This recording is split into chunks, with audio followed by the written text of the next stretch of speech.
छत्तीसगढ़ के बहुचर्चित अंतर्गत टेपकांड मामले में भूपेश सरकार द्वारा एसआईटी गठित करने के बाद एक कदम और बढ़ाते हुए कांग्रेस प्रवक्ता किरणमयी नायक ने 5 नेताओं के खिलाफ एफआईआर दर्ज करवाई है। यह एफआईआर पंडरी थाने में दर्ज कराई गई है, जहां पर जेसीसीजे प्रमुख अजीत जोगी और उनके बेटे अमित जोगी के साथ मंतूराम पवार, डॉक्टर पुनीत गुप्ता और पूर्व मंत्री राजेश मूणत के खिलाफ धोखा, षड्यंत्र और भ्रष्टाचार के मामले में एफआईआर दर्ज कराई गई है।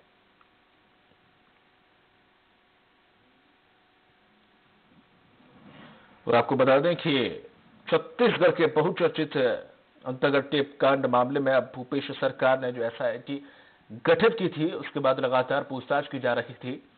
और फिरोज सिद्दीकी से भी, जो कि इसके गवाह है, उनसे भी पूछताछ की गई थी। अब उसके बाद अब एक कदम और आगे बढ़ाते हुए कांग्रेस प्रवक्ता किरणमयी नायक ने 5 नेताओं के खिलाफ एफआईआर दर्ज करा दी है। और आपको बता दें, यह एफआईआर पंडरी थाने में दर्ज कराई गई है, जहां पर जिन जिन लोगों के खिलाफ 5 लोग जो नेता हैं उनमें शामिल हैं जेसीसीजे प्रमुख अजीत जोगी, उनके बेटे अमित जोगी के साथ ही मंतूराम पवार, डॉक्टर पुनीत गुप्ता और पूर्व मंत्री राजेश मूणत। और अधिक जानकारी के साथ जुड़ गए हैं वैभव शिव पांडे। वैभव, अभी तक एसआईटी लगातार लोगों से पूछताछ कर रही थी, फिरोज सिद्दीकी से भी पूछताछ हुई और उसके बाद यहां पर 5 नेताओं के खिलाफ कांग्रेस प्रवक्ता ने एफआईआर दर्ज करा दी है। देखिए, इस पूरे मामले में जो जांच चल रही है एसआईटी की, उस बीच में कांग्रेस की तरफ से अगर 5 नेताओं के खिलाफ लिखित में जो है एफआईआर दर्ज कराई जा रही है और उसमें बाकायदा धारा जुड़वाए जा रहे हैं, तो साफ है कि कांग्रेस के पास अब पुख्ता तौर पे कुछ ऐसे इनपुट्स आ गए हैं जिसके आधार पर उन्हें जो है गिरफ्तार कराया जा सके और उनके खिलाफ बड़ी कार्रवाई हो सके। देखिए, एफआईआर जो दर्ज कराई गई है कांग्रेस प्रवक्ता की ओर से, उसमें इस बात को बहुत पुख्ता तौर पे कहा गया है कि उनके पास वो ऑडियो क्लिप मौजूद हैं जिसमें कि मंतूराम पवार, अजीत जोगी और पुनीत गुप्ता, इनके बीच जो बातचीत हुई है उनके ऑडियो क्लिप उनके पास मौजूद है और आवश्यकता पड़ेगी अगर पुलिस को जांच में तो वो उन्हें सौंप देंगे। लेकिन सवाल ये भी उठ रहा है कि जब कांग्रेस सरकार की तरफ से ही एसआईटी का गठन किया गया है, एसआईटी की तरफ से जांच की ही जा रही है, तो फिर अलग से एफआईआर दर्ज कराने के पीछे मकसद क्या है? तो कहीं न कहीं इस मामले को राजनीतिक तौर पर ज्यादा से ज्यादा भुनाया जा सके, क्योंकि लोकसभा चुनाव है और देखिए अजीत जोगी की पार्टी का बड़ा प्रभाव अभी विधानसभा चुनाव के भीतर में दिखा है, 5 सीटें जीत कर आई है। ऐसे में लोकसभा की जो खास तौर पे 2 सीटें हैं, बिलासपुर और कोरबा, इन दोनों ही सीटों में कांग्रेस के लिए अजीत जोगी नुकसानदायक हो सकते हैं। ऐसे में चुनाव से पहले उन्हें घेरने की एक कोशिश है और यही वजह है कि एक अलग से एफआईआर दर्ज कराई गई है, उसमें बाकायदा 7 धाराएं जो है उसमें जोड़ी गई है और उसमें षड्यंत्र का मामला है, भ्रष्टाचार का मामला है और धोखाधड़ी का मामला है। तो एक तरीके से चुनाव से पहले विरोधियों को जो है घेरने की कोशिश है, जिसमें कि पूर्व मंत्री राजेश मूणत भी एक तरीके से फंसते हुए नजर आ रहे हैं और भाजपा की तरफ से चूंकि पूर्व सीएम डॉक्टर रमन सिंह के दामाद है पुनीत गुप्ता, तो उन्हें भी एक तरीके से मनोवैज्ञानिक तौर पर दबाव बनाने की कोशिश है। तो अभी मुसीबत में तो है योगी कांग्रेस और बीजेपी।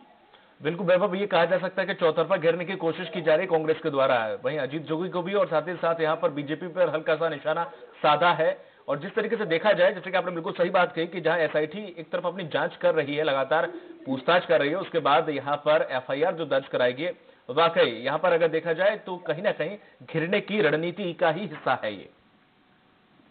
स्वाभाविक तौर पर चूंकि जी इसका एक असर तो रहेगा, क्योंकि अभी देखिए जनता के बीच में एक मैसेज भी देना है कांग्रेस सरकार को कि हम किसी भी तरीके से कोई भी ढिलाई नहीं बरतेंगे जांच में। जितने भी ऐसे मामले रहे हैं जो कि राजनीतिक तौर पर जिस पर काफी विवाद हुआ है और या कांग्रेस ने जिसे चुनाव से पहले खूब भुनाया है, तो ऐसे मामलों पर कार्रवाई होगी बाकायदा निष्पक्षतापूर्ण जांच के साथ। लेकिन दूसरी ओर जो कांग्रेस के संगठन के लोग हैं वो एक अलग रणनीति के साथ काम कर रहे हैं, मतलब सरकार एक अलग प्रक्रिया में है, संगठन के लोग एक अलग तरीके से नेताओं की घेराबंदी करने में लगे हुए हैं। तो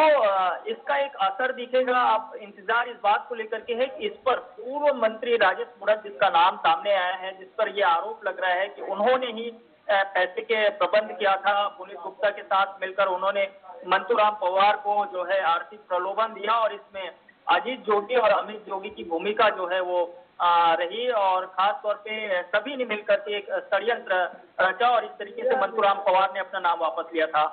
तो कुल मिलाकर ये है कि अब इसमें ये देखना होगा कि अजीत जोगी, अमित जोगी की तरफ से क्या प्रतिक्रिया आ रही है, मंत्री राजेश मूणत क्या इस मामले में खुलकर मीडिया के सामने आएंगे।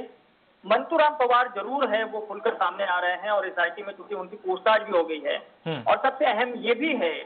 कि क्या कांग्रेस को जो फिरोज सिद्दीकी इस पूरे प्रकरण का खुलासा करने वाले रहे हैं, टेपकांड जिन्होंने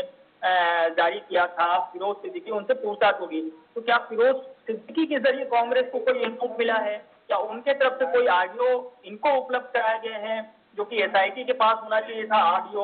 वो क्या कांग्रेस के पास आ गई, ये भी एक मसला है। तो राजनीतिक तौर पर एक बड़ा विवाद तो अभी होने वाला है और संभवतः ये भी है क्योंकि अनिल जैन आ रहे हैं बीजेपी के संगठन प्रभारी आज रायपुर,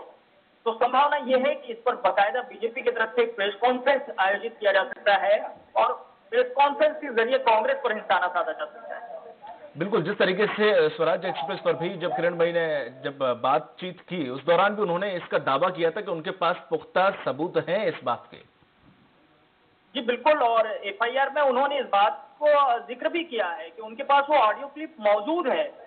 जब एसआईटी की जांच चल रही है। देखिए एसआईटी तो सबूत जुटाने में जुटी हुई है ना, तो जब एसआईटी की जांच चल रही है और कांग्रेस के पास अगर वो ऑडियो क्लिप है तो फिर उनको एसआईटी को देना चाहिए, क्योंकि सरकार कांग्रेस की है और सरकार की तरफ से जांच कराई जा रही है और एसआईटी इस पूरे मामले का खुलासे करना वाली है। तो सवाल ये है कि कांग्रेस को फिर वो ऑडियो क्लिप सीधे सीधे एसआईटी को सौंपना चाहिए था, ना कि अलग से एफआईआर कराने की जरूरत है। तो अलग से एफआईआर कराने के पीछे मकसद यही है कि एक तरीके से एक और मामला पंजीबद्ध हो जाए ताकि एसआईटी के साथ साथ पुलिस की अपनी एक अलग जांच चलते रहे और चौतरफा घेराबंदी हो सके, यानी कि कोई भी जो है गुंजाइश न रहे इन नेताओं के पास जिससे कि वो उनको बचने में कहीं से कोई मदद मिले। अगर एसआईटी में पूछताछ के दौरान कोई बात सामने नहीं आती तो फिर एफआईआर में जो धाराएं लगाई गई उनके तहत अगर जांच प्रक्रिया शुरू होगी तो फिर उसके जरिए घेरा जाए। तो कुल मिलाकर यह है कि नेताओं के ऊपर चौतरफा दबाव बनाने की जो रणनीति है कांग्रेस की, उसमें वो सफल दिखाई दे रही है इस वक्त। और फिलहाल मुसीबत में अजीत जोगी, अमित जोगी, राजेश मूणत, मंतूराम पवार और पुनीत गुप्ता है। अमित जोगी के ऊपर दबाव इसलिए ज्यादा बन गया है क्योंकि उनके खिलाफ एक और एफआईआर गौरेला में दर्ज होगी जो उनके जाति के प्रकरण से है। तो इस वक्त सबसे ज्यादा मुसीबत में जोगी परिवार नजर आ रहा है और देखना यही है कि इससे बचने के उपाय उनके पास क्या है। कोर्ट में क्या वो सहारा लेने के लिए जाने वाले हैं, कोर्ट में किसी तरह का उनके तरफ से कोई याचिका इस पूरे प्रकरण में दाखिल अलग से कराई जा रही है या नहीं, ये देखना होगा। क्योंकि अंतर्गत टेपकांड मामले की एक बार जांच हो चुकी है, उस जांच में एक तरीके से क्लीन चिट देने की कोशिश हो चुकी है अजीत जोगी परिवार, मंतूराम पवार और पुनीत गुप्ता को। बिल्कुल, अब कांग्रेस सरकार जो जांच करा रही है और जो एफआईआर कांग्रेस संगठन की तरफ से दर्ज कराई गई है, तो इन सब के बीच में फिलहाल स्थिति या पलड़ा की कांग्रेस का भारी है।